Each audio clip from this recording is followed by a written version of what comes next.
Hola,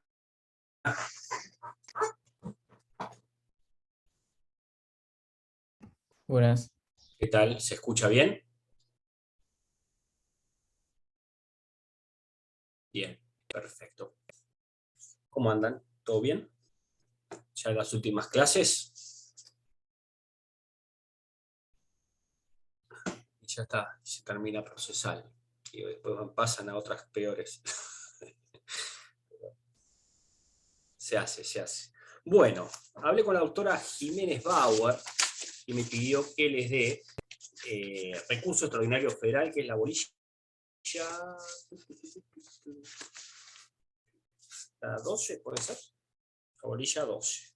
Correcto. Bien. Quiere decir que ya vieron toda la parte de recursos ordinarios y extraordinarios de provincia, ¿no es cierto? Bien, perfecto.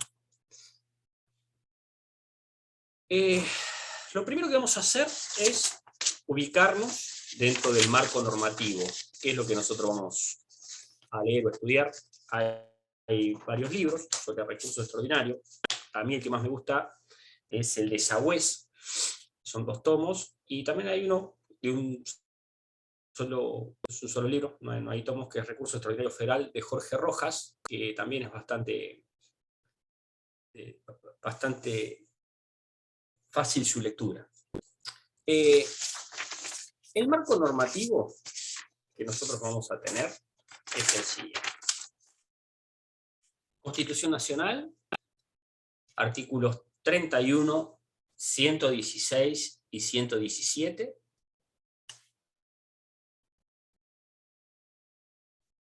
Código Procesal Civil y Comercial de la Nación, artículo 256, A258, 280, 282, 283, 285, que tiene que ver con la queja. Y la acordada 4 del 2007, acordada de la Corte Suprema de Justicia de la Nación. En todos esos artículos vamos a encontrar lo del recurso extraordinario federal, y por sobre todas las cosas en el artículo 14, 15 y 16 de la Ley 48. ¿Está? Bien. Antes de arrancar con el concepto de recurso extraordinario federal, tenemos que tener algunas nociones básicas, ahí como dando vuelta, ¿no? La primera de ellas son 3 nociones que ustedes tienen que tener, que ya las han visto también en constitucional, en derechos humanos. La primera de ellas tiene que ver con el principio de supremacía de la Constitución Nacional. ¿Qué dice el artículo 31 de la Constitución Nacional? Dice que esta Constitución, las leyes de la Nación que en su consecuencia se dicten por el Congreso y los tratados con potencias extranjeras son la ley suprema de la Nación, y las autoridades de cada provincia están obligadas a conformarse a ella. No obstante, cualquier disposición en contrario que contenga las leyes o constituciones provinciales, salvo para la provincia de Buenos Aires, los tratados ratificados después del 11 de noviembre de 1859. Entonces, hay una jerarquía que establece el orden jurídico. Lo primero es la Constitución Nacional. Ahora, a través de la reforma del 94, artículo 75, inciso 22, se le suman los tratados internacionales de derechos humanos, que ingresan al derecho interno a través de esa cláusula. Esa es la ley suprema de la Constitución. En segundo orden tenemos los tratados con potencias extranjeras, los tratados internacionales, después las leyes nacionales, y después los decretos reglamentarios, las decisiones administrativas, las resoluciones, las normas infralegales. Ese es el orden que hay. Ahora bien, nosotros leímos acá en el 31, son la ley suprema de la nación y las autoridades de cada provincia están obligadas a conformarse con ella. No se olviden que nosotros veníamos, al momento de la redacción, de ser un grupo de provincias manejadas por caudillos donde cada cual hacía lo que le parecía y tenía su ley. Entonces necesitaban esta normativa para que todos la respeten. Y otro tema a tener en cuenta es que tiene que haber alguien que custodie esa Constitución, que sea la guardiana de la Constitución y que observe que todas las autoridades inferiores y las leyes inferiores respeten esa Constitución y esa es la Corte Suprema de Justicia de la Nación. Ese es el sentido. Cuando ustedes hablan de supremacía constitucional, para Joaquín B. González, el concepto de supremacía era sinónimo de soberanía. Es decir, la ley soberana nuestra es la letra de la Constitución. De ahí para abajo. ¿Está? Entonces, el primer concepto es ese. El segundo concepto tiene que ver con el... Nosotros antes decíamos control de constitucionalidad, cuando todo tenía que pasar ese test constitucional que sea acorde a lo que establece la Constitución. Ahora bien, recién dijimos que a través del artículo 25, inciso 22, ingresaban una serie de tratados ratificados por la Argentina, que son tratados de derechos humanos. Por eso hoy en día se habla de control de convencionalidad, más que de control de constitucionalidad. Es decir, nosotros tenemos una ley fundamental que es la Constitución, ¿no? Imagínense un aula, ¿no? Con todas las sillas vacías. En la primera silla se sienta la Constitución, atrás los tratados internacionales, atrás de la tercera fila las leyes, y atrás los decretos, las normas infralegales. Bueno, a partir del 94 se abrió la puerta del aula, ingresaron los tratados internacionales sobre derechos humanos y se sentaron al lado de la Constitución en la primera fila. ¿Está? Entonces, el control de convencionalidad es que los jueces deben realizar ese control respecto a la letra de la Constitución y respecto a los tratados internacionales de derechos humanos. Es decir, los hechos que juzgan tienen que juzgarlo a la luz de la letra de estos dos cuerpos normativos. Si bien estos tratados internacionales a través del 25 inciso 22 ingresan a nuestro derecho interno, ¿no es cierto? Pero bueno, es importante lo que tiene dicho la Corte Interamericana en el caso Cantura con Perú, en el cual concretamente dice que los jueces lo que hacen es aplicar el derecho doméstico, ¿no? El derecho de cada Estado. Ahora bien, si el Estado firmó el tratado o lo ratificó, el juez, como parte de ese aparato estatal, también tiene que hacer cumplir la letra del tratado. Y en caso de conflicto entre una normativa del derecho doméstico y una normativa del derecho emanada del Pacto de San José de Costa Rica, prevalece la normativa del pacto. Concretamente dice la Corte que, en otras palabras, el Poder Judicial debe ejercer una especie de control de convencionalidad entre las normas jurídicas internas que se apliquen a los casos concretos y la Convención Americana de Derechos Humanos. ¿Y eso por qué? ¿Por qué?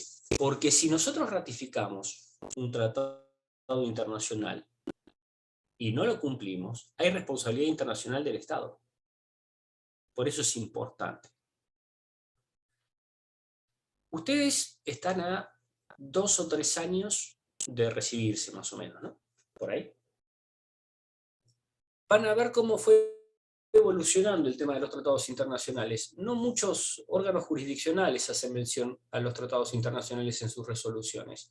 Y, por ejemplo, en el área laboral, recién ahora se está viendo los fallos, lo que es la Convención Interamericana de Derechos Humanos, lo que es el Protocolo de El Salvador, etc., el Derecho Internacional del Trabajo. Porque no muchos organismos jurisdiccionales están en conocimiento, pero no hacen ese ejercicio de control de convencionalidad que les decía recién. Entonces, supremacía constitucional, control de convencionalidad, el segundo concepto, y el tercer concepto tiene que ver con el control de constitucionalidad, ¿no? Pero el control de constitucionalidad en lo siguiente. ¿Ustedes se acuerdan en Humanos cuando se hablaba de lo que era control de constitucionalidad de oficio o a pedido de parte? ¿Se acuerdan de eso? Difuso. ¿Algo se acuerdan? Bueno, hay 2 sistemas a nivel internacional respecto al control de constitucionalidad. Uno que establece, por ejemplo, que el tribunal en España, donde hay un tribunal constitucional, a veces integrante del Poder Judicial, a veces de otro poder, por ejemplo legislativo como en Francia, donde analiza la constitucionalidad de las normativas, es decir, que las leyes, si son constitucionales, respetan la letra de la Constitución.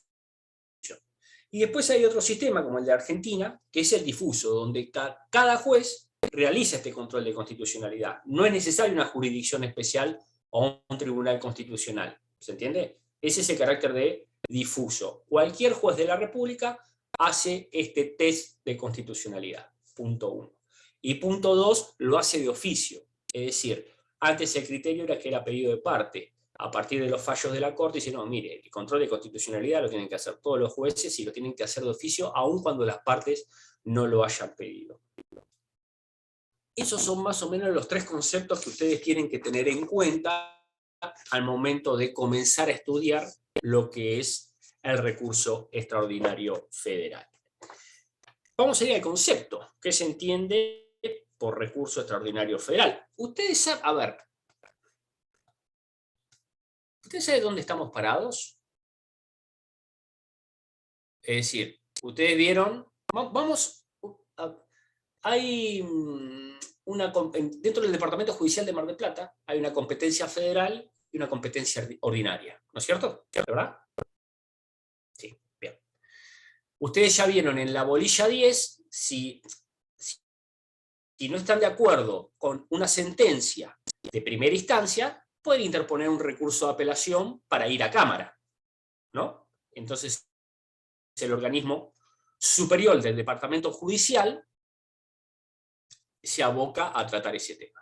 Si ustedes no están de acuerdo y quieren impugnar esa resolución de Cámara, de acuerdo a lo que estudiaron en la bolilla 11, pueden ir al Superior Tribunal Provincial, que es la Suprema Corte de Justicia de Buenos Aires, a través de, ¿qué? De los recursos extraordinarios establecidos en la Corte, en la Constitución de la provincia y en el CPC de la provincia de Buenos Aires. Inaplicabilidad de ley, doctrina legal.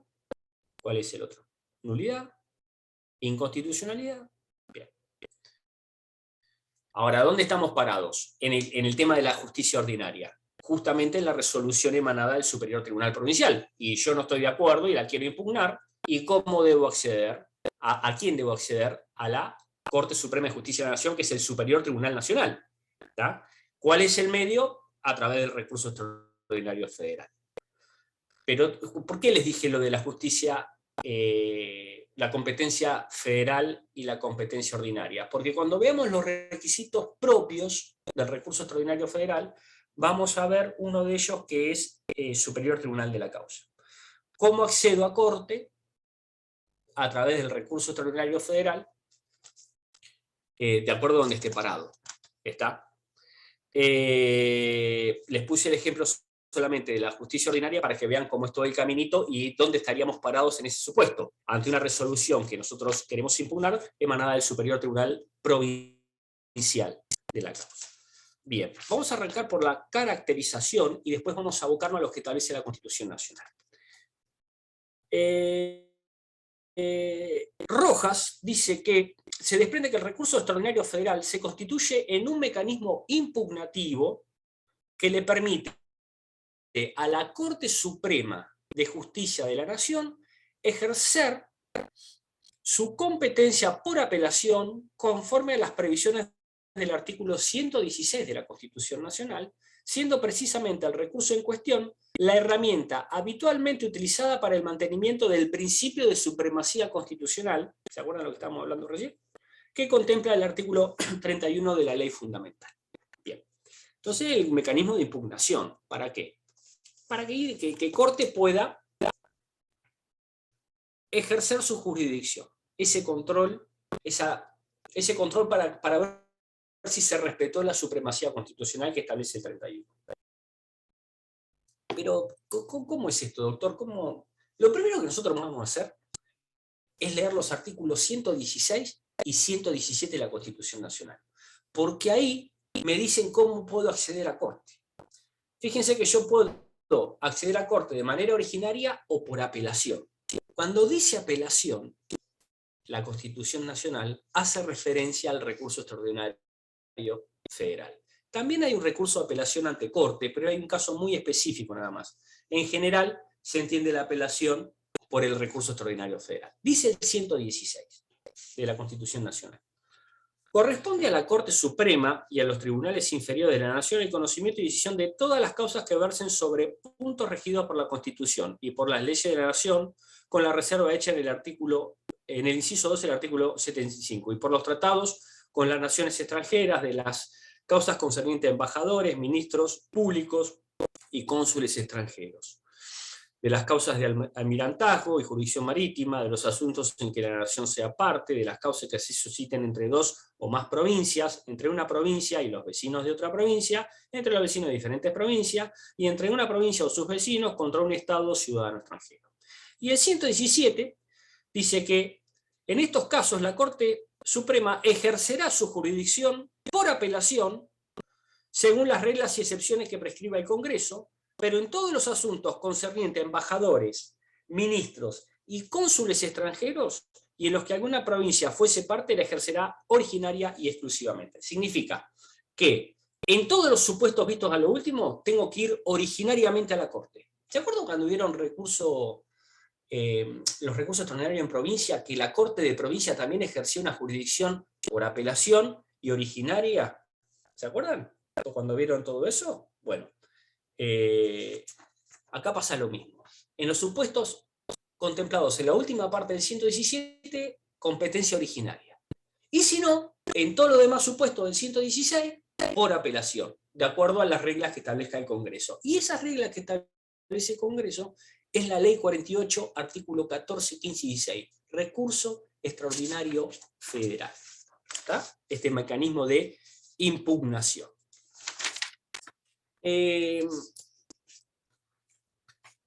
¿Cuál es la finalidad? Dijimos, asegurar la supremacía de la Constitución Nacional. Ustedes, si leen el artículo 48, perdón, la ley 48, artículos 14, 15 y 16, yo llego a la Corte Federal, a la Corte Suprema de Justicia de la Nación, cuando hay derecho federal involucrado, ¿no? ¿Cuál es el derecho federal involucrado por excelencia?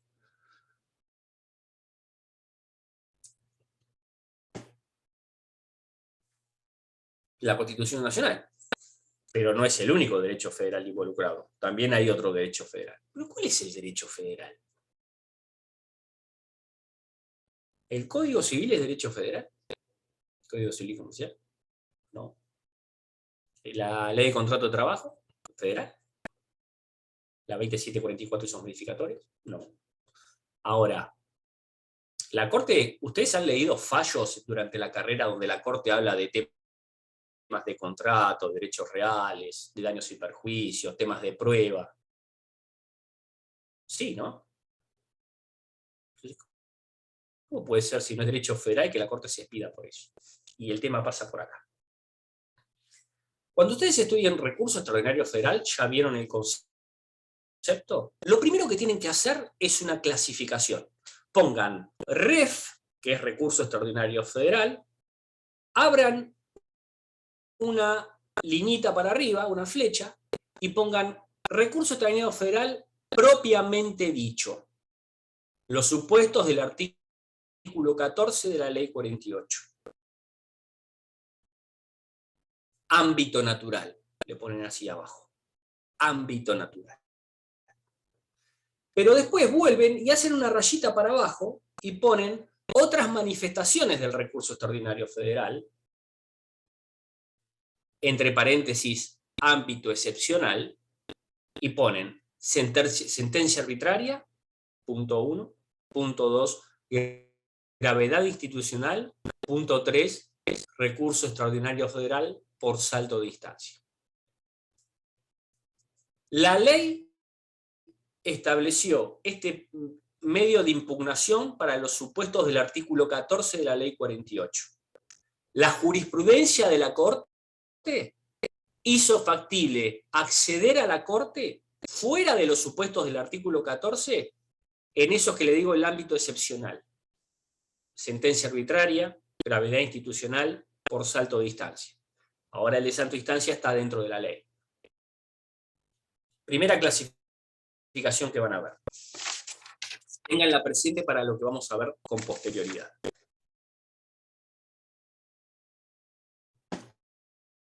El programa dice, a ver si lo tengo por acá, el programa dice, recurso extraordinario federal, de inconstitucionalidad, dice, pero el recurso extraordinario federal, concepto, procedencia, que es el artículo 14 de la ley 48, requisitos comunes, propios y formales. Nosotros ya vimos conceptos y unas cuestiones previas. Vamos a ver los requisitos, y dentro de requisitos vamos a ver los supuestos de procedencia del artículo 14. Ustedes clasifiquen, agarren una hojita, lo dividen en tres, ponen requisitos comunes, requisitos propios en el medio y requisitos de forma en la parte final del recurso extraordinario federal. Los requisitos comunes del recurso extraordinario federal son comunes porque son comunes a todos los recursos. ¿Y cuáles son esos? Son 5. Intervención de un tribunal de justicia. Cuando se habla de intervención de un tribunal de justicia, se habla de que la Corte lo que establece es que el pronunciamiento que se impugna provenga de un órgano jurisdiccional perteneciente al Poder Judicial. ¿Por qué es esto? Porque ustedes lo habrán leído en Elementos, hay órganos que pertenecen a distintos poderes que ejercen funciones jurisdiccionales. Por ejemplo, en el Poder Ejecutivo tenemos la AFIP. La AFIP te aplica una multa, pero si vos la querés impugnar, no va directamente a la Corte, sino que primero accedes a la justicia, y en función de eso haces el caminito hacia la Corte. Entonces, el primero es que intervenga un tribunal de justicia. Ese concepto es un órgano jurisdiccional perteneciente al Poder Judicial. El segundo requisito común es la existencia de una controversia o de un caso judicial. Es la existencia de una controversia de neta índole jurisdiccional. El tercer supuesto es que sea una cuestión justiciable. ¿Cuál es una cuestión justiciable? Es la que le incumbe decidir a los jueces en ejercicio de su función, ¿no? Resolver el conflicto y aplicar la ley. Este lo conocen porque lo reconocen, que es la existencia de un gravamen, a lo cual súmenle un interés jurídico de quien recurre. Eso es todo uno. Tiene que haber un perjuicio. Y el tipo tiene que estar interesado, el que recurre, en que tiene que ser un tipo legitimado. No puede ser alguien que no sufre un perjuicio, porque si no sufre perjuicio no tiene un interés. Y el último requisito es la subsistencia de todos los anteriores al momento de resolver, para que la cuestión no caiga en abstracto. Esos son los requisitos comunes. Vamos a los requisitos propios del recurso extraordinario federal. Estos requisitos propios son los que distinguen al recurso extraordinario federal de otro tipo de recursos. Lo primero que tiene que haber es cuestión federal. ¿Qué se entiende esto por cuestión federal? Rojas dice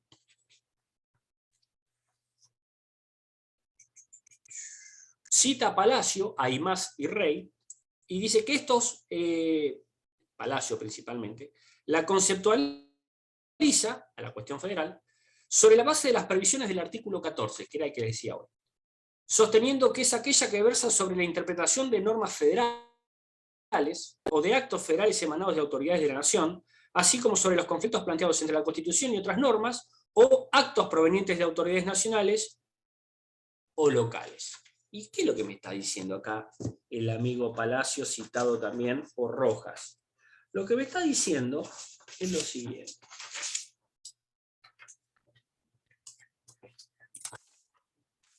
¿Ustedes tienen ahí la ley 48? ¿A la mano la tienen? Fíjense que el artículo 14 dice: una vez radicado un juicio ante los tribunales de provincia, será sentenciado y fenecido en la jurisdicción provincial y solo podrá apelarse a la Corte Suprema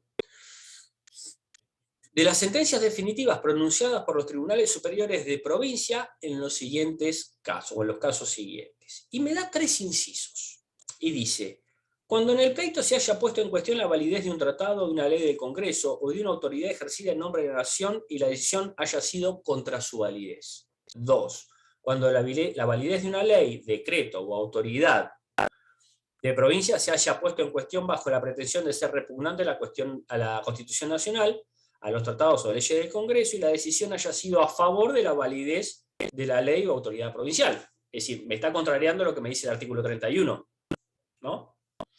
Y el 3, cuando la inteligencia de alguna cláusula de la Constitución o de un tratado o ley del Congreso o una comisión ejercida en nombre de la autoridad nacional haya sido cuestionada y la decisión sea contra la validez del título, derecho, privilegio o exención que se funda en dicha cláusula y sea materia de litigio. Y ustedes me van a decir, ¿qué está hablando este tipo?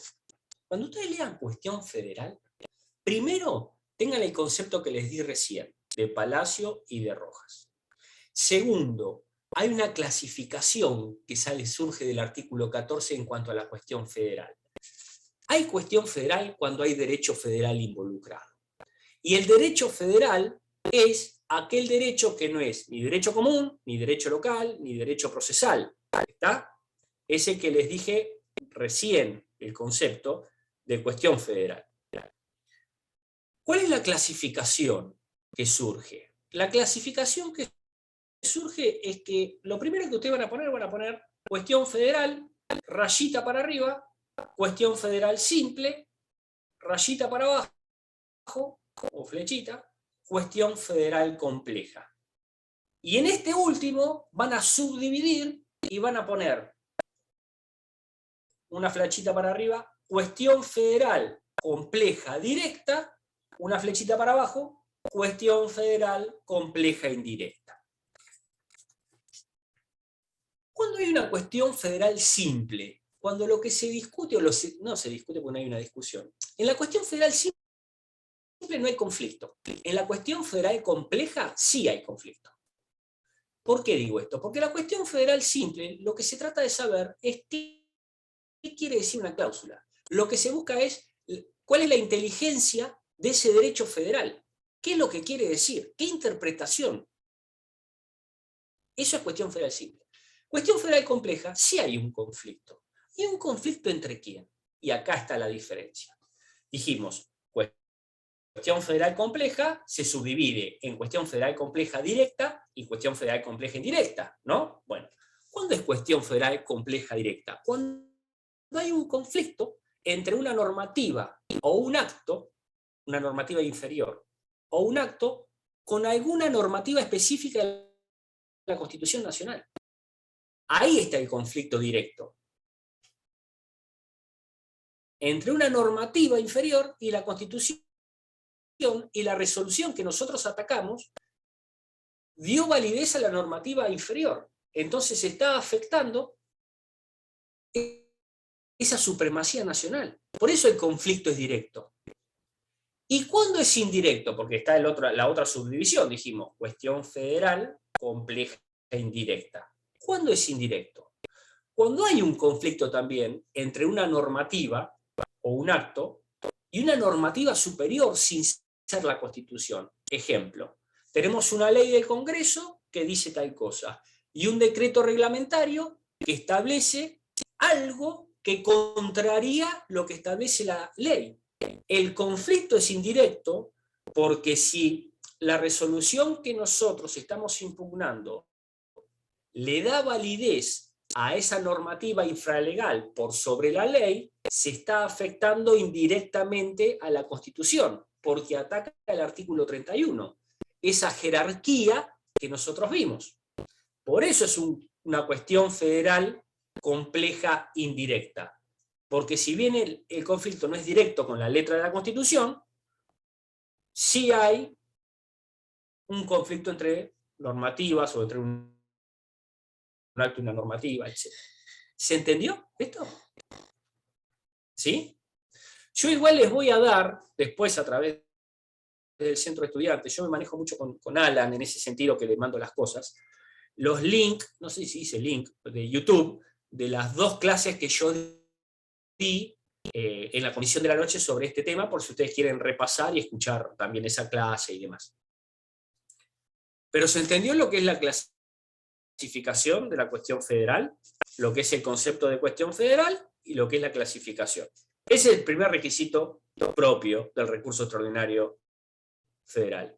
Existencia de cuestión federal. Segundo requisito.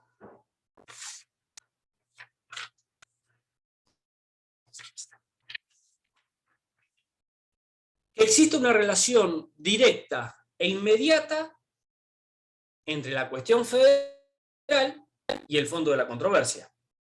Digamos, que el fondo de la controversia, que la cuestión federal no sea una cosa accesoria al fondo de la controversia, sino que haya una relación directa e inmediata.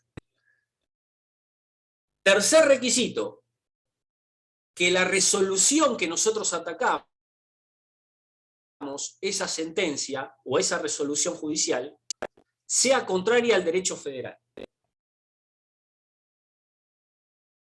Cuarto requisito, y este ustedes ya lo conocen, que es que estemos ante una sentencia definitiva. ¿Cómo se define la sentencia definitiva? Un concepto que ustedes ya vieron cuando vieron recurso extraordinario en provincia. ¿Qué se entiende por sentencia definitiva? A ver si alguno sabe.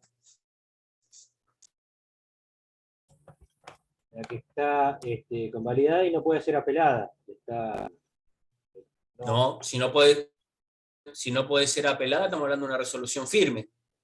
Entonces, ¿Lo que pone fin al proceso? la que pone Resuelve fin la al cuestión de proceso. fondo. Eso. La que pone fin al proceso. Concretamente, o que resuelva el tema que no se pueda continuar, no se pueda discutir este tema con posterioridad. Es decir, ¿cómo lo han definido la doctrina? Dice que son aquellas resoluciones que ponen fin al litigio, o que impiden su continuación, o causan un gravamen de imposible o insuficiente reparación ulterior. ¿Qué significa? Que yo no puedo volver a discutir el tema por más que continúe el proceso. Porque capaz que se está resolviendo sobre una cuestión que no es la sentencia definitiva que pone fin al litigio, sino que yo no lo puedo volver a discutir.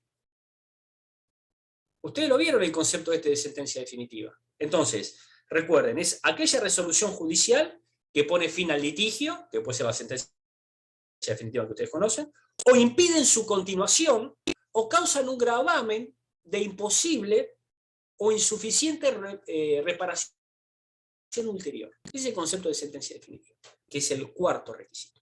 Y el quinto requisito tiene que ver con que esa resolución emane del superior tribunal de la causa. Y acá vengo otra vez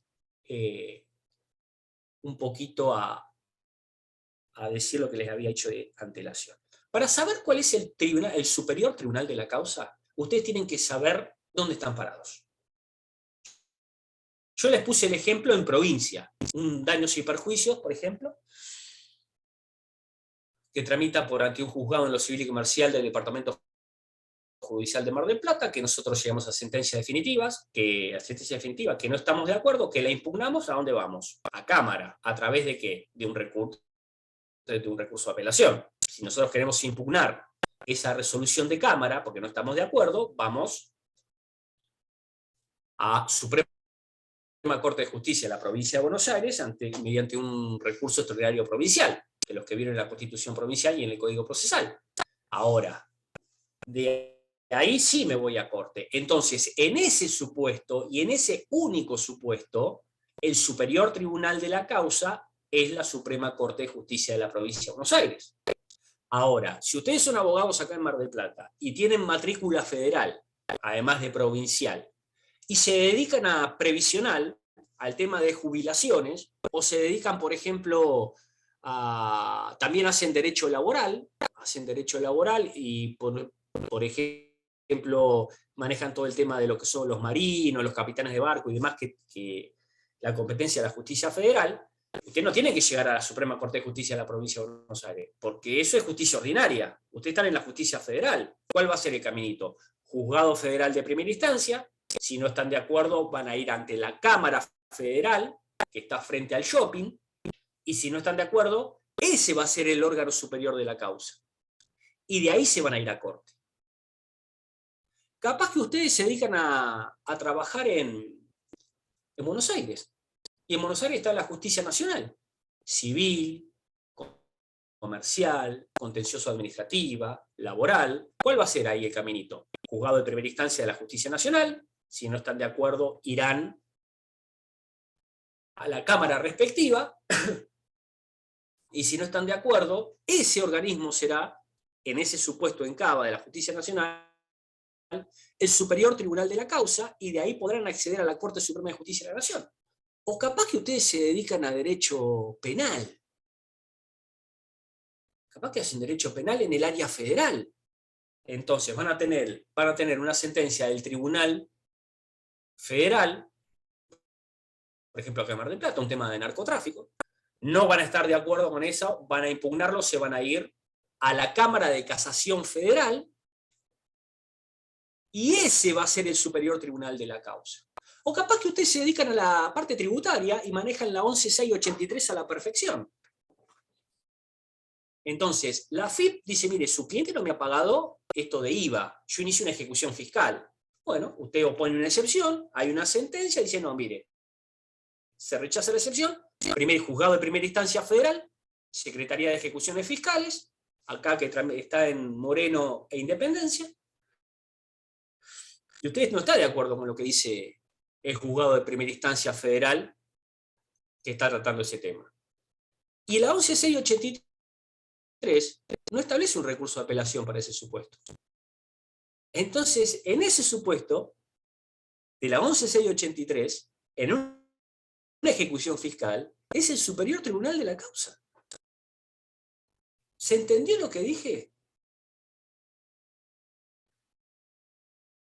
Cuando ustedes piensen en recurso extraordinario federal, es la impugnación del superior tribunal de la causa y de ahí a corte. El tema es que el superior tribunal de la causa, depende de donde ustedes están parados, es uno u otro. Yo lo que quiero es que les quede claro eso. No siempre estamos hablando de una sentencia de corte de provincia.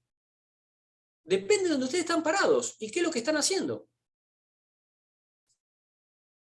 ¿Y por qué vienen? Vamos a ir al primer ejemplo, porque a mí lo que me interesa es que vean el primer ejemplo, que no es el único. La explicación de recién fue, guarda que esto no es el único supuesto. Pero el primer ejemplo que dimos fue la justicia ordinaria de la provincia de Buenos Aires. Un caso que arranca daños y perjuicios en un juzgado civil y comercial del Departamento Judicial de Mar del Plata. ¿Nos quedamos con ese ejemplo que fue el primero? Bien. El caminito que yo tengo que hacer para llegar al superior tribunal de la instancia es apelación cámara, extraordinario provincial, corte de provincia, y ahí soy el superior tribunal de la causa. ¿Y esto fue siempre así? No, no fue siempre así. El quinto requisito es que la sentencia definitiva emane del superior tribunal de la causa. ¿Y qué ha dicho la Corte? ¿Quién es el superior tribunal de la causa? Cuando las causas arrancan en la provincia, es el superior tribunal provincial. ¿Qué dice la Corte en los casos Strada y Di Masio de la década del 80? Muchachos, si ustedes quieren llegar a mí, pasen sí o sí, por más que haya derecho federal involucrado y una cuestión federal, pasen sí o sí por el superior tribunal provincial, que es lo que dice el artículo 14, que es la Suprema Corte de Justicia de la Nación. ¿Por qué? Porque antes, ¿cómo era el tema? Primera instancia, ustedes no estaban de acuerdo, impugnaban la resolución, iban a Cámara, y si era una cuestión federal que estaba involucrada, no pasaban por Corte de Provincia, interponían directamente el recurso extraordinario federal ahí. Y en la década del 80 la Corte de Nación dijo, no, muchachos, por más que haya derecho federal involucrado, ustedes sí o sí tienen que, como nació en la provincia de Buenos Aires, en el Departamento Judicial de Mar del Plata, de la justicia ordinaria, no federal, sino ordinaria, el caminito que tiene que hacer es primera instancia, Cámara, Corte Provincial, y de ahí recién ir hacia mí, a través del recurso extraordinario federal. ¿Se entendió? ¿Sí? Bien. Recuerde, son 5 requisitos comunes, 5 requisitos propios. Las explicaciones que yo doy les sirven para anotar. Ustedes tengan presentes los requisitos. Tengan presentes los requisitos.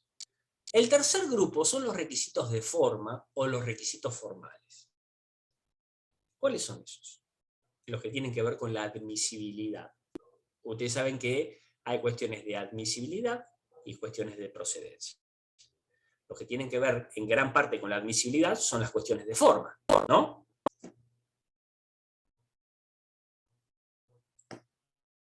¿Cuáles son esos? Esos son interposición por escrito. Bueno, ahora es electrónico, pero bueno, no deja de ser escrito.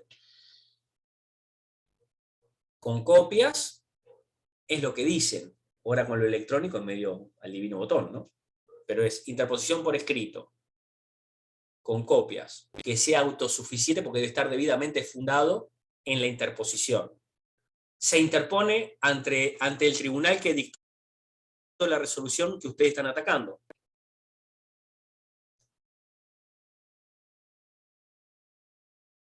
Tiene que haber una oportuna invocación de la cuestión federal y la misma tiene que ser mantenida en todas las instancias.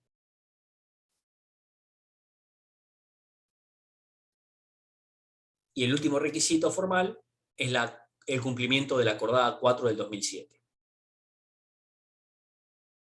Repasamos. Por escrito, con copia, fundado. Se interpone ante... me olvidé el plazo, 10 días, casi nada. Se interpone el plazo de 10 días ante el tribunal que dictó la resolución. Oportuna invocación de la cuestión federal. ¿Qué significa esto? ¿Ustedes han leído demandas y contestaciones? Sí, cualquier juicio. ¿Han llegado a leer? ¿Sí o no? Dígame, no hay problema. No, la verdad que no, yo no, por lo menos no. Esa parte práctica no. Bueno, cuando empieces a leerlo, Daniel, Simón, Dolores, Rocío, todos los que tengo acá, van a ver que en un punto de la demanda y de la contestación dicen algo como reserva del caso federal. Mal dicho. Sí, lo que pasa es que por ahí no se sabe a qué se refiere o a qué artículo de la legislación federal o nacional se está violando, porque lo tiran ahí como general. Y me reservo el caso federal, nada más. Exactamente. ¿Por qué lo tiramos ahí? Que además no es reserva del caso federal. Van a ver que hay algunos profesores que hablan de reserva del caso federal. Yo creo que plantea cuestión federal, no hace reserva del caso federal, porque los derechos no se reservan, sino que se ejercen. Hay planteo de la cuestión federal. Pero van a escuchar algunos profesores que dicen, no, la reserva del planteo también existe, todo tendrá su fundamento, no hay ningún problema. ¿Por qué se hace eso? Por esto que les dije recién, oportuna invocación. Nosotros arrancamos en la demanda o contestación por las dudas, ya invocando de manera oportuna la cuestión federal. Esto es lo que yo les decía. Pero este requisito va de la mano con otro, que es mantener esa invocación en todas las instancias. ¿Qué significa? Si yo en la demanda planteé cuestión federal, en realidad la cuestión federal va a surgir en la sentencia definitiva.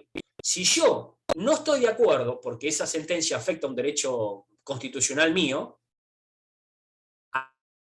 al momento de interponer el recurso de apelación, debo mantener la cuestión federal planteada. Ahora yo una y consulta. Si yo no... Sí. Sí. Si yo la mantengo y el juez de primera instancia la puede resolver, si es control difuso de constitucionalidad... No, pero... Guarda, no es que la resuelve. No, el juez se va a expedir sobre la pretensión. La pretensión es otra cosa. Sobre el conflicto. Lo que nosotros hicimos en la demanda y en la contestación del demandado es el planteo de la cuestión federal. ¿Por qué? Porque arrancamos con esa idea de que tiene que ser un planteo oportuno. ¿A qué voy con esto? Cuando se resuelva la sentencia definitiva, no te va a decir nada de la cuestión federal. Te va a resolver la pretensión. Ahora, si yo quiero impugnar la sentencia definitiva porque viola un derecho constitucional mío, o un tema de prueba, o lo que fuere, y me voy a apelación, si yo estoy pensando dentro de mi estrategia que esta causa llega a Corte de Nación, pues vos capaz, Daniel, lo que estás haciendo es decir, no, a mí lo que me interesa es llegar a Corte. Tenés que pensar, tenés que ver ese caminito. Si yo para llegar a Corte lo que necesito es haber mantenido la cuestión federal en todas las instancias, arranco desde el vamos. Entonces, en la apelación vas a expresar agravio, va a decir la resolución de primera instancia está mal, por esto. Y en la parte final vas a poner un puntito que diga mantiene planteo de cuestión federal. La Cámara va a resolver, pero no te va a decir nada de la cuestión federal. Capaz que dice se tiene por mantenido. Y si vos no estás de acuerdo, te vas a ir mediante un recurso extraordinario de provincia a Corte de Provincia. Y vas a decir lo que dijo la Cámara está mal, y lo de esto, lo otro, y esto es inaplicabilidad de ley, porque ta. Y en la parte final vas a poner un puntito que diga mantiene cuestión federal. Perdón, mantiene cuestión federal. Resuelve la Corte de Provincia, no estás de acuerdo. Entonces te fijás el camino que hiciste, y cuando quieras cumplimentar con los recaudos del recurso extraordinario federal, vas a decir, pucha, hice la oportuna invocación allá en primera instancia, y además mantuve el planteo de la cuestión federal en cada una de las instancias, en Cámara, en Corte Provincial. Este recaudo formal ya lo cumplí. Ese es el sentido. ¿Se entendió? Sí, así a secas sin invocar normas de derecho. No. A ver. Cuando vos haces la cuestión federal, yo estoy hablando del título. El título, que es plantear cuestión federal, vos abajo haces un desarrollo de por qué. Ahí está. ¿Qué derecho estaría afectándose? No solamente planteo cuestión federal. No, eso no sirve. Eso no es planteo cuestión federal. Vos tenés que plantear la cuestión federal porque esa resolución afecta estos derechos. Un desarrollo de 2 o 3 párrafos que te diga por qué, porque si no es solamente el planteo, listo, no es el planteo a secas. Tiene que haber un desarrollo de cuál es el derecho federal involucrado y afectado. Y el último supuesto o recaudo formal, les dije, era la acordada 4 del 2007. Cuando ustedes lean la acordada 4 del 2007 se van a encontrar con un montón de cosas. Un montón de cosas. Esa acordada 4 del 2007 establece cuáles son los recaudos de admisibilidad tanto del recurso extraordinario federal como de la queja. Pero ¿qué es lo que dice? Van a ver que habla de una carátula que debe llevar la parte anterior del recurso. En ese establece cuál es de dónde proviene, cuál es la resolución, de qué fecha, en qué fecha se interpuso, en carácter de qué estás actuando, cuál es el derecho que vos estás invocando, cuáles son los precedentes. Es decir, son 2 o 3 hojitas que con la sola lectura le permite a la Corte saber con qué se va a encontrar. Pero no es lo único que les dice la acordada 4 del 2007. También hay otros recaudos formales dentro de la acordada 4 del 2007, que es, por ejemplo, la cantidad de renglones por página. 26, Y ¿no? ustedes me dirán, ya, y ustedes me dirán, 30. Se han rechazado recursos extraordinarios por exceder esto. De quejas, los recursos extraordinarios, los recursos de queja por denegación de recurso extraordinario federal han sido rechazados porque excedieron. ¿Por qué excedieron? Porque a veces ustedes cuando escriban las demandas, los recursos y demás, hay 2 modalidades que van a utilizar. Van a utilizar cuando hacen alguna cita, por ejemplo, en el párrafo, la jurisprudencia ha dicho tal cosa, y entre paréntesis ponen los datos del fallo, o le van a poner un numerito y a pie de página van a hacer el desarrollo. Todo tiene que ser 26 renglones, aún las citas. Guarda.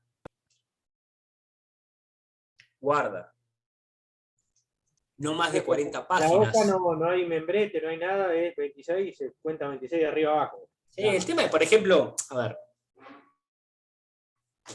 Vos ahora lo mandás con un PDF puesto electrónico. Se cuenta 26 dentro de lo establecido, 26, no hay tu tía. Por las dudas, imagínate si tenés 30 y te lo rechazan, te querés matar. Un formalismo terrible que no tiene sentido. Nosotros venimos hablando del rigorismo formal y las garantías constitucionales, y la Corte te dice, no, flaco, que escribiste en 31, ¿ah? Te matás. ¿Entendés? Entonces, es importante la lectura de la acordada 4 del 2007, ¿por qué? Porque te establece todo lo que vos tenés que cumplir, pero principalmente denle mucha bolilla a la carátula, esa que les digo. A mí me han consultado, en una época era consultor, por decirlo así, de algunos estudios que trabajaban en Buenos Aires, que querían llegar a corte y siempre se lo rechazaba, entonces me contrataron, porque le erraban en estas cosas. Les llegaron a rechazar un recurso porque se equivocaron en la fecha. Es decir, vos tenías el expediente donde se interpuso en tal fecha, ¿no? El recurso extraordinario federal. Pero cuando hicieron la carátula, le dejaron la fecha del anterior recurso que habían hecho. Se lo rechazaron. Tuvieron que ir en queja. Miren si es importante estos pequeños detalles. Bien. ¿Qué vimos entonces? Vimos los temas previos al estudio del recurso extraordinario federal, vimos cuál era el encuadre normativo, vimos el concepto del recurso extraordinario federal y vimos los requisitos comunes, propios y formales. Y dentro de los propios vimos los casos del artículo 14. Más o menos hicimos eso hasta ahora. Bien. Al principio de la clase les dije, chicos, hagan una clasificación en lo que es el REF, que es el recurso extraordinario federal, que es el propiamente dicho, el motivo por el cual nació, artículo 14, ley 48, pero no es el único supuesto, porque hay otras manifestaciones del recurso extraordinario federal. Y vimos 3 supuestos. Sentencia arbitraria, gravedad institucional, por salto de instancia. Estos 3 fueron de creación pretoriana, es decir, que la Corte los creó. El último, hoy en día, tiene recepción legislativa. ¿Qué es esto de sentencia arbitraria? Dijimos, nosotros vamos a corte o accedemos a corte cuando hay derecho federal involucrado. Si no hay derecho federal involucrado, no tendríamos por qué ir, ¿no? Más o menos lo que estuvimos diciendo.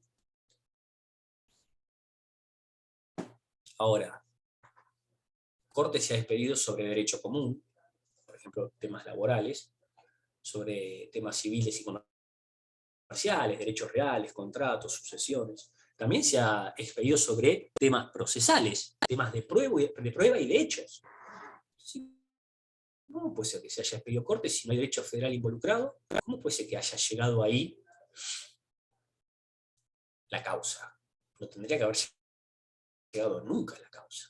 Porque la Corte se observa que la sentencia que se ha dictado, por más que trate un tema de derecho común, de un tema probatorio, un tema de hechos, un tema de derecho local, si es una sentencia arbitraria, no puede permanecer incólume.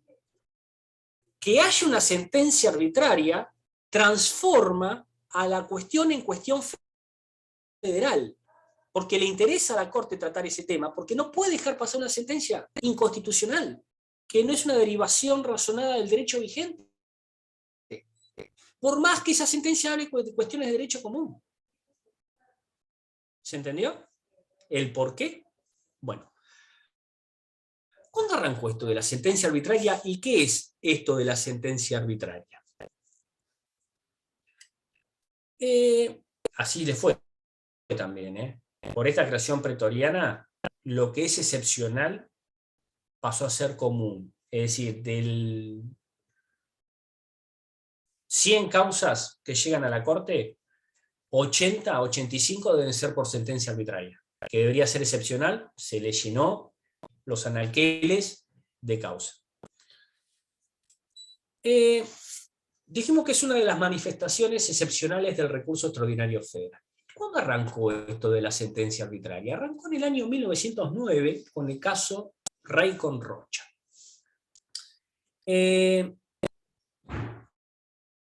después se fue desarrollando. El caso Rey con Rocha es donde primero la Corte hace referencia al concepto de sentencia. No hay un concepto de sentencia arbitraria, pero comenzó a utilizar esa expresión. La sentencia arbitraria también es llamada sentencia anómala, sentencia inconstitucional, insostenible, irregular.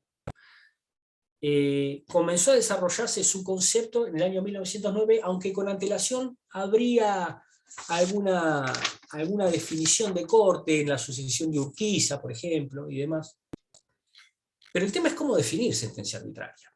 Y el tipo que mejor la define, a mi criterio, es Genaro Carrió. Porque además hace referencias a temas de corte, ¿no? Para mí los que mejor definen son Genaro Carrió y Sagües. Genaro Carrió dice que la sentencia arbitraria es una sentencia que no satisface los requisitos del debido proceso adjetivo, porque no es en verdad una sentencia en los términos de la Constitución. Sagües, por su parte, dice que la sentencia arbitraria es un fallo que no deriva razonablemente del derecho vigente. Y cita algo que dice Corte. Y dice, la sentencia arbitraria es el fallo que no especifica razonablemente el derecho vigente. Es decir, que no fluye sensatamente de él. La irrazonabilidad de la sentencia arbitraria puede ocurrir porque no aplique la ley o porque vaya expresamente contra la norma, porque la interprete inadecuadamente, porque brinda soluciones injustas o inequitativas, porque no asegura la verdad objetiva, contravenga leyes de la lógica y de la experiencia, lesione un adecuado servicio de justicia o el correcto entendimiento judicial. Estamos hablando de cosas que no son razonables. ¿Está? Rojas, por su parte, establece, sosteniendo igual que Carrió, que la sentencia podía ser catalogada de arbitraria cuando violentaba un pedestal básico que estaba constituido por 3 líneas. La violación al derecho de la propiedad, la violación del debido proceso legal y la violación a un adecuado servicio de administración de justicia. En realidad es una no sentencia. ¿Está? Esto es lo que más o menos conceptualizan. ¿Por qué conceptualizan? Porque no hay una definición.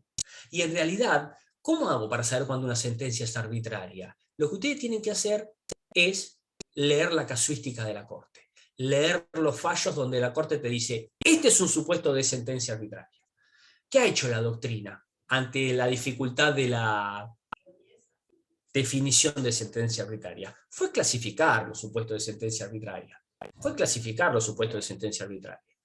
Hay 2 clasificaciones importantes. Una es la de Genaro Carrió, que no se las voy a decir porque son 13 clasificaciones y no nos da el tiempo.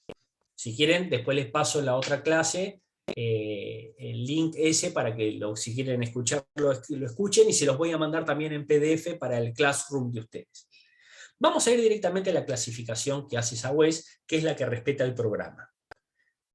Dice, doctrina de la arbitrariedad, nosotros estuvimos viendo más o menos esto, y de la gravedad institucional, que lo vamos a ver con posterioridad, y dice normativa y técnica. ¿Qué significa esto, normativa y técnica? En realidad habla de cuál es la clasificación de sentencia arbitraria. ¿Cómo sé yo cuando una sentencia es arbitraria para ver si procede el recurso extraordinario federal? Sagües la subdivide en 3 grupos. El primero se llama arbitrariedad normativa. El segundo grupo se llama arbitrariedad fáctica. Y el tercer grupo se llama arbitrariedad concurrente o mixta. Vamos al primero.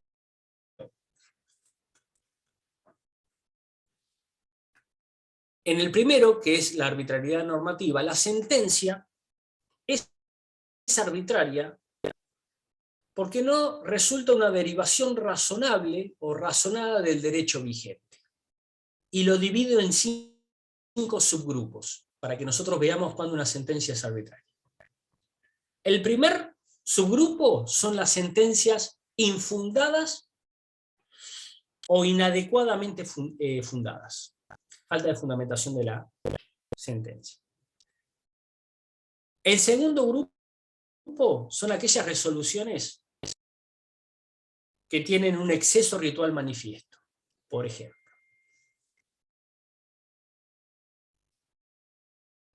ustedes no pagan bono y ius en la contestación de demanda, ¿no?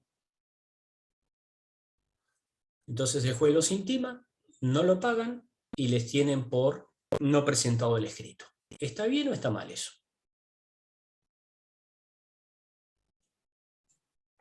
Y por una cuestión formal me impide el regular ejercicio de la defensa de defendido.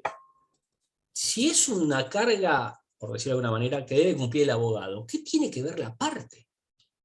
Claro, que lo mande a Fiscalía de Estado y me ejecuten a mí.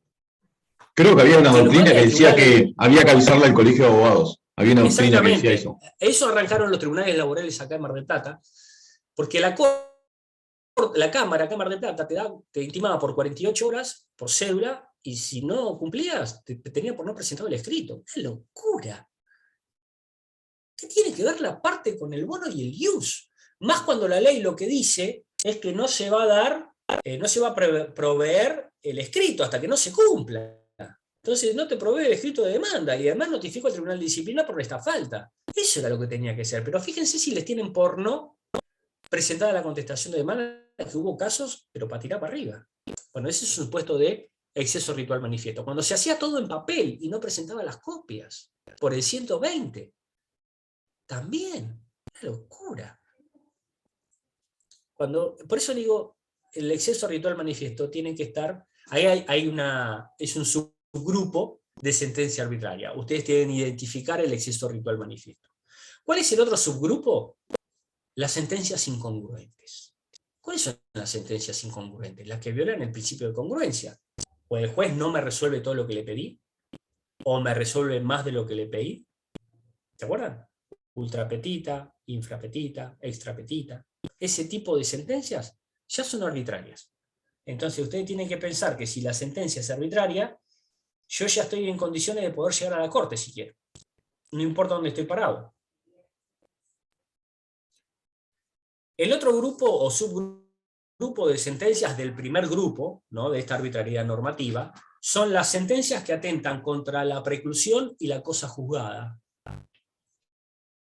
Y el último son las sentencias autocontradictorias, cuando lo resuelto no se condice con los considerandos.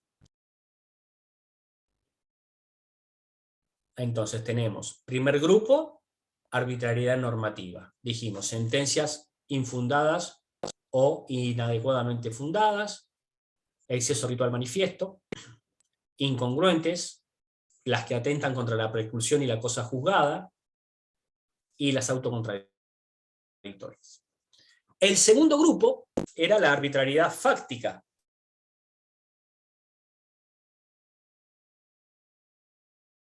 ¿Y cuáles entran acá?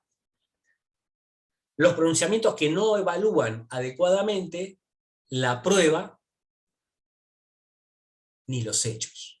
Y ya estamos en cuestiones fácticas, por eso es fáctico. Lo normativo tenía que ver con un tema de legislación, de norma. Lo fáctico tiene que ver con cuestiones de hecho y de prueba.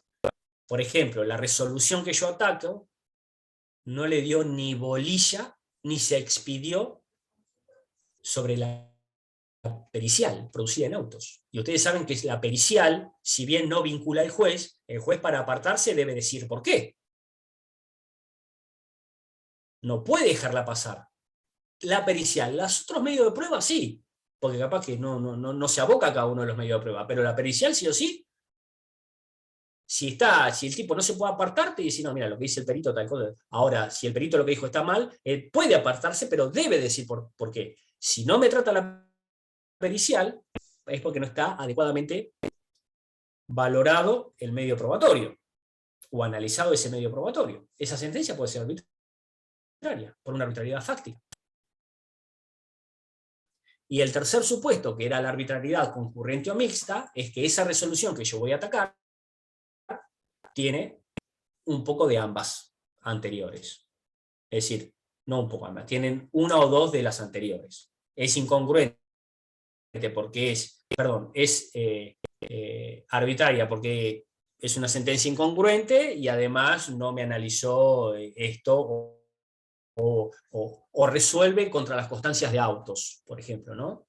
Si yo estoy, la constancia de autos dice tal cosa, tal cosa, tal cosa, tal cosa, y el juez me resuelve otra. Eso es una sentencia arbitraria. ¿Y qué arbitrariedad es? Es fáctica. ¿Se entendió la clasificación? ¿Sí? Bien. Ustedes tienen acá doctrina de la arbitrariedad y la gravedad institucional. Dijimos, el ámbito natural, artículo 48 del recurso extraordinario federal, artículo 48, ley 48, artículo 14, excepcional, sentencia arbitraria es uno de los supuestos, gravedad institucional es el otro de los supuestos. ¿Qué es esto de gravedad institucional? Es cuando,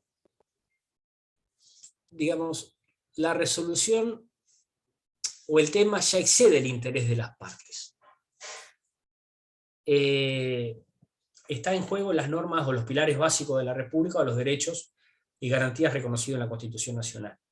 El concepto de gravedad institucional arrancó en el año 1960, así como en el año 1909 arrancó el de arbitrariedad, en el caso Rey con Rocha, en el año 1960 la Corte fue la primera vez que se expidió sobre este concepto de gravedad institucional en el caso Jorge Antonio, y después continuó expidiéndose respecto al mismo. Sagüez lo define, dice que en la jurisprudencia de la Corte Suprema de Justicia de la Nación, la expresión gravedad institucional comprende aquellas cuestiones que exceden el mero interés individual de las partes y afectan a la comunidad. ¿Qué pasó en este caso Jorge Antonio? En este caso Jorge Antonio era una interdicción, en la época anterior al tema de la quiebra y demás, en donde, ya estamos hablando del año 1960, los abogados de este interdicto, Jorge Antonio, piden unos bienes, 2 embarcaciones y 6 automotores. ¿Por qué? Porque como no se podía disponer, se estaban deteriorando, se estaban desvalorizando, etc. Y el juez rechazó eso en primera instancia, ¿no? Estos abogados interponen una apelación y la Cámara revoca la decisión del juez de primera instancia y le entrega los bienes a Jorge Antonio. Entonces aparece el representante de la comisión liquidadora e interpone un recurso ante la resolución de Cámara. Y la Cámara lo rechaza. Interpone el recurso en función de lo establecido en el artículo 14 de la Ley 48. Y la Cámara rechaza, porque dice, primero, que vos no sos el que tenés que representar acá, sino es el representante del Tesoro de la Nación o el funcionario que esto indica. Y segundo, que no es sentencia definitiva, así que no. Se va en queja a la Corte el apoderado de la comisión liquidadora. La Corte, antes de despedirse, le da al Procurador General para que se expida, que era el doctor Lascano. El doctor Lascano dice lo mismo que Cámara, mire, esto no acreditó debidamente la representación y además no es sentencia definitiva. Y la Corte, sin perjuicio de todo esto, se aboca a conocer este tema. ¿Por qué? Por un tema de gravedad institucional. Porque esto excedía el interés de las partes y podía afectar a la comunidad toda. ¿Qué significa esto? Que con el instituto de la gravedad institucional, o con este concepto, o con esta manifestación del recurso extraordinario federal, se pueden sortear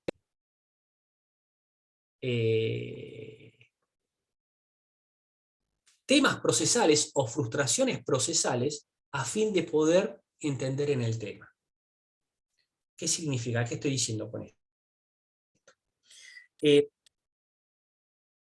La existencia de aspectos que hacen a la gravedad institucional me permiten abocarme a un tema aunque no se hayan cumplido ciertos recaudos.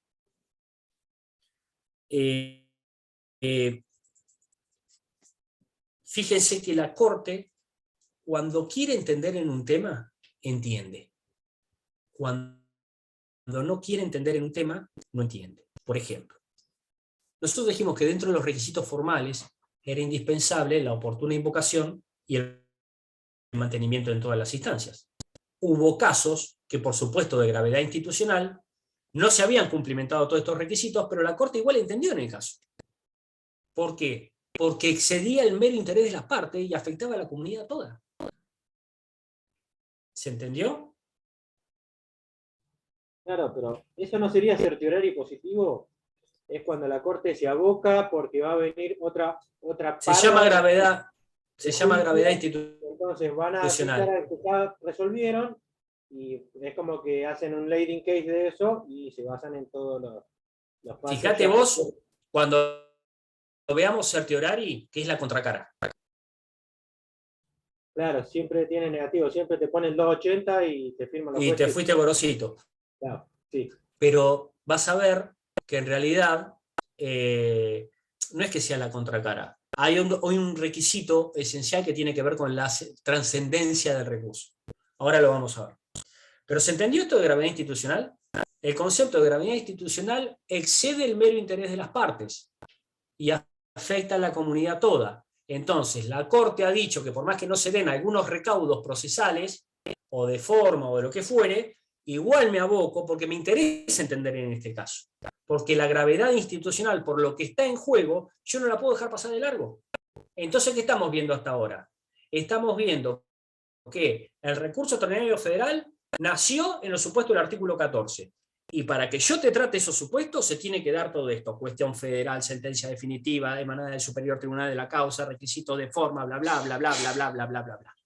Ahora, cuando empezamos a ver las otras manifestaciones del recurso extraordinario federal, nos encontramos que con la sentencia arbitraria, bueno, está bien, no, puede ser que no haya derecho federal involucrado, pero igual me interesa entender en este tema, porque no quiero que quede viva una no sentencia. Y después, con gravedad institucional, la Corte dice, bueno, está bien, no se dan todos los recaudos de forma, pero me interesa este tema tratarlo porque excede lo que es el interés de la parte y afecta a la comunidad toda, no la puedo dejar pasar. Sí, una consulta. En derechos humanos, el fallo FAL sobre medida autosatisfactiva no lo intervino también la Corte, aunque había quedado en abstracto si fue la interrupción voluntaria de embarazo, Sí. para que todos los centros de salud para sentar una jurisprudencia. Exactamente. Y es por Correcto. eso que se hace la gravedad institucional y lo trata la Corte, aunque no cumpla esos requisitos. Y a veces la Corte, ¿sabes lo que pasa? Que es un grifo esto, Daniel.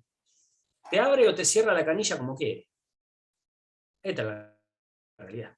Cuando te le interesa un tema, pues vos capaz que cumpliste con todos los recaudos, pero no es trascendente y no te lo trata. O capaz que no cumpliste algo, pero sí es trascendente porque le interesa y te lo trata. Es difícil llegar a Corte, no es sencillo. El último supuesto que vamos a ver de estas manifestaciones es el salto de instancia. Y esto está contemplado en el artículo 257 bis y 257 ter del Código Procesal Civil y Comercial de la Nación. ¿Qué dice el 257? Bueno, todo lo que es 256 y 257 van a ver que tiene que ver con la sustanciación, el trámite, los plazos, los requisitos de forma, etc. El 257 bis y el 257 ter son reformas que surgieron. ¿Por qué? Por lo siguiente. Ustedes que no, son chicos, ¿se acuerdan que en la década de 90 hubo un presidente que arrancó en el 89 en realidad, de La Rioja? Había un muchacho... El turco. El turco querido, exactamente. No se nombra ese. Había un muchacho de La Rioja que asumió 6 meses antes por el conflicto social que había y Alfonsín entregó el poder con antelación. Los primeros 2 años fueron, o año y medio, fueron catastróficos, pero arrancó con una política liberal que ni siquiera los países más liberales del mundo lo hubiesen aplicado. Arrancó también con un ministro de Economía en el año... Es decir, arrancó con uno que falleció, después asumió otro y después vino Domingo Cavallo en el año 91, la ley de convertibilidad 23928, ustedes la tienen, ya la habrán leído bastante. Pero tenía un ministro también del Interior, creo que era, llamado Dromi, un gran administrativista. Y empezó con el tema de la privatización. Y el primer gran caso de privatización fue el de Aerolíneas Argentinas, que pasó a manos privadas. Y ahí se utilizó por primera vez, o el caso más notorio donde se utilizó, el recurso extraordinario federal por salto de instancia, donde la Corte se abocó directamente a un tema sin esperar que pase por todas las instancias por esta gravedad. Con posterioridad a ello, tuvo un par de casos más, pero cayó un poco en desuso, se derogó porque había surgido una ley, se derogó, y siguió así, se lo daba 2 o 3 renglones dentro de la cátedra hasta el año 2009. ¿Por qué? Porque en el año 2009 pasó otro gran caso también, que tiene que ver con la Ley de Medios Audiovisuales, artículo 66. Clarín interpone un amparo y pide una cautelar. Eso dio lugar, me parece que fue el puntapié inicial, para la reforma y la modificación, el agregado de los artículos 257 bis y 257 ter del recurso extraordinario federal por salto de distancia.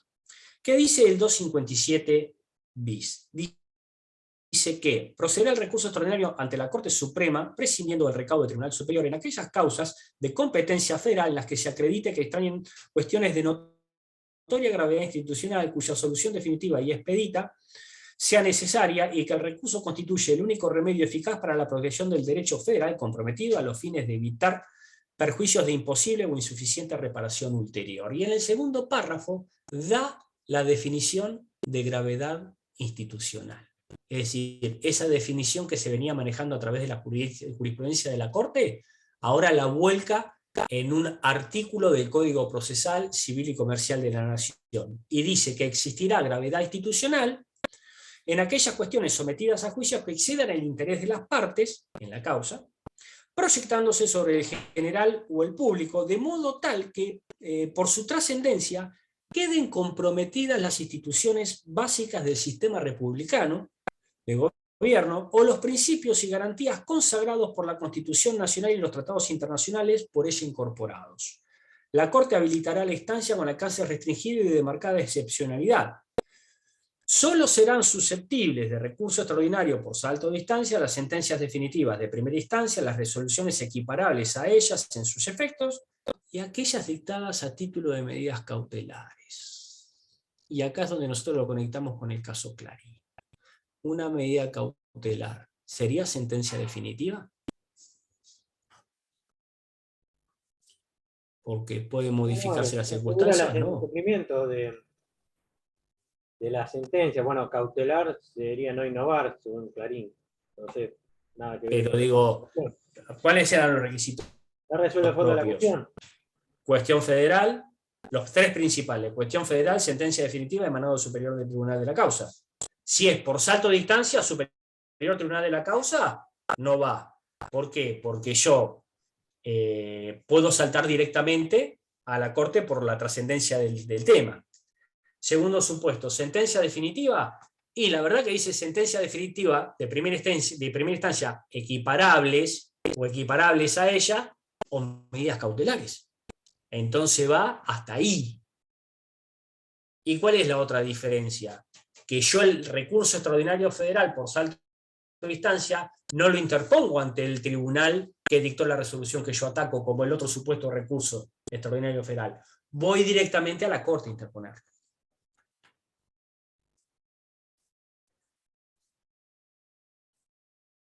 ¿Y dónde está el trámite? En el 257 ter.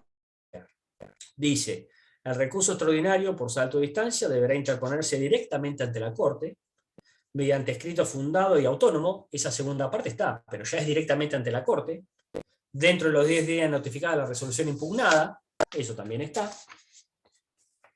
y la Corte podrá rechazar sin más trámite si no se observaren en prima facie los requisitos para su procedencia, en cuyo caso proseguirá la causa, etcétera, etcétera. El auto por el cual el tribunal declare la admisibilidad del recurso tendrá efecto suspensivo respecto de la resolución recurrida.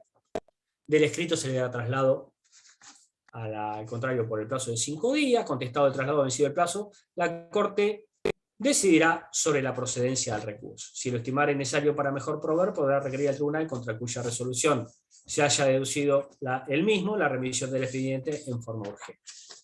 ¿Qué significa? Primero, fíjense qué tipo de resolución ustedes quieren atacar. Son casos excepcionalísimos. Segundo, a tener en cuenta, se omite el requisito propio del superior tribunal de la causa. Tercero, se interpone directamente ante la Corte, no ya ante el órgano que dictó la resolución. Y cuarto, y les hago una pregunta, ¿ustedes últimamente escucharon algún caso que haya pasado esto? Porque lo que hace es, primero se pide sobre la admisibilidad. Si admite el recurso extraordinario, suspende la resolución. Y después se pide sobre la procedencia. ¿No? Bien. ¿Ustedes escucharon algún caso? Suspende la ejecución, no es diferido. No. Es inmediato. Me lo admite y suspende. Pregunta, ¿ustedes escucharon algún caso que haya ocurrido últimamente? El inicio de clase o vacunación están. Eso no recuerdo. Lo que sí recuerdo es el caso de los jueces del Consejo de la Magistratura que ordenan el traslado. ¿Se acuerdan de los camaristas? Que la Corte se expidió sobre la admisibilidad del recurso y después se resolvió el tema, que era el traslado de unos camaristas a unos lugares, no me acuerdo. Ahora, unos meses atrás. Entonces, ¿qué vimos hasta ahora? Vimos el campo natural, artículo 14, ley 48, el recurso extraordinario federal es para esto. Pero la Corte dijo, bueno, muchachos, miren, la verdad que acá hay supuesto que yo no lo puedo dejar pasar por alto, sentencia arbitraria, no hay derecho federal, pero venga, lo trato. O mire, está bien, no se cumplió con estas cosas, pero hay un tema de gravedad institucional, venga, lo trato, que es el de gravedad institucional. O mire, esto hay que resolverlo de manera urgente, no queda otro camino, hay que resolver ya, salto de distancia. Como ven en estos tres supuestos, hay ciertos recaudos propios y formales que al fin y al cabo no se exigen. Entonces, ¿cómo viene el tema? El tema tiene mucho que ver con algo que dijo Daniel también, que comentó, como el certiorari. ¿Por qué digo esto? Porque el 280 establece que la Corte podrá rechazar el recurso extraordinario federal o la queja ante negación del recurso extraordinario federal con la sola invocación de la norma cuando el tema no sea trascendente o sea insustancial. Y acá tenemos entonces otro recaudo más que se debe cumplir, que es la trascendencia del recurso. Porque fíjense ustedes que si yo interpongo un recurso y cumplo con todos los requisitos que vimos hasta ahora, los comunes, los propios, los formales, pero no es trascendente, la Corte me lo puede rechazar. O porque no es sustancial, la Corte me lo puede rechazar. ¿Por qué? ¿Qué está diciendo la Corte al decir que no es trascendente? Mire, usted, con los argumentos que dio en su recurso, no hace que yo modifique mi criterio, no hace que yo modifique mi doctrina, porque esto ya fue resuelto. Eso es lo que pareciera que la Corte quiere decir. En realidad te ponen una planchita, te dicen, te invocan, porque dice la sola invocación de la norma, y no te dicen por qué. En provincia, ustedes vieron el 31 bis de la 5827, en provincia hay un certiorari provincial, donde te rechazan con la sola invocación de la norma, pero mínimamente te tiene que decir cuál de los cuatro supuestos es. Acá es lo que nosotros deducimos, pero no te dicen por qué. Y a mí me suena tanto a una resolución infundada, pero la Corte ha dicho que es constitucional. El 280 es constitucional, porque todos lo atacamos al 280. ¿Me tienen que decir por qué no? La trascendencia es el condimento que le da sentido a todo. ¿Por qué digo esto? Porque si yo cumplo con todos los recaudos, puede ser que no me lo trate, porque no es trascendente. Ahora, puede ser que yo no cumpla con todos los recaudos, pero la Corte sí me lo trate, porque es trascendente. Entonces estamos en una canilla. Abrieron la canilla con sentencia arbitraria, se le llenó los anaqueles de causa. Con el certiorari cerraron la canilla. Ese es el sentido. La Corte dijo, yo puedo ser arbitrario, y punto. Sí. Pero, ¿sabes cuál es el tema con la arbitrariedad, Daniel? Y esto lo voy a decir de la mejor manera posible. El tema de la arbitrariedad es que la Corte te dice sí, te dice no, y te dice yo te invoco con esto porque no es trascendente, y no te explica por qué. Estamos pensando en una Corte que está compuesta por buena gente. ¿Y yo qué sé si hay buena gente? Le quita seguridad jurídica también. Que, fíjense, pero además, Valeria, fíjate, ¿qué pasa si hay una cuestión política detrás? Y estos tipos, pues yo no los conozco a los ministros de la Corte, y en principio creo que son todos buenas personas, pero este arma jurídica en manos de una persona que no es buena, ¿por qué se afecta tanto la arbitrariedad? ¿Por qué se ataca tanto la arbitrariedad? Para evitar el capricho del hombre. Porque este es un gobierno de leyes, no de hombres, por más que sean hombres los que interpreten las leyes. Entonces, estas armas, cuando dicen, no es trascendente, pero no me dicen por qué, yo, ¿cómo hago para atacar eso? Termino yendo a hacer una denuncia a la Comisión Internacional de Derechos Humanos, para que ella haga las presentaciones respectivas ante la Corte. Es un tema el capricho de los hombres, por eso se juzga tanto la arbitrariedad. Sin perjuicio de que ustedes habrán leído cuando leyeron Teoría General del Derecho que para alguna escuela americana el derecho es lo que los jueces dicen que es, ¿no? Pero nosotros tenemos una ley. Entonces, yo tengo que ver, me tiene que decir por qué interpreta como interpreta. Si ustedes se fijan, cualquier resolución, la sentencia, el 163 es la obligación del juez de demostrarte cuál fue su recorrido mental para decirte cómo fue que resolvió y por qué resolvió así. Para que vos veas si ese camino es el correcto. Porque si no es el correcto, vos lo podés atacar. ¿Cómo puedo saber yo que no es un tema trascendente si no me dicen por qué?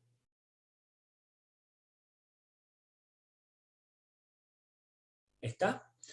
Bueno, jóvenes. Vimos todo el punto 1. Les voy a dejar que lean ustedes el tema de la queja. Eso lo pueden sacar directamente, no hay ningún tipo de problema.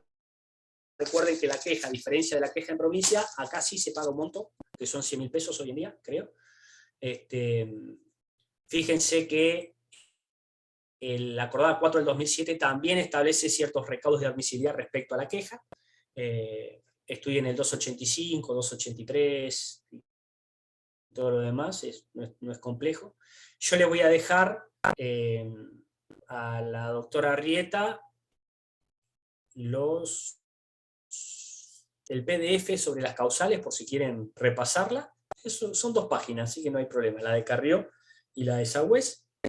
Y le voy a pasar, si me llegan a mandar los links, no sé si se dice link o cómo se dice, de las 2 charlas que di, por si quieren, a mí, acá yo tengo digamos, las 2 charlas esas las resumí en una, por si quieren ahondar en algún tema o algo.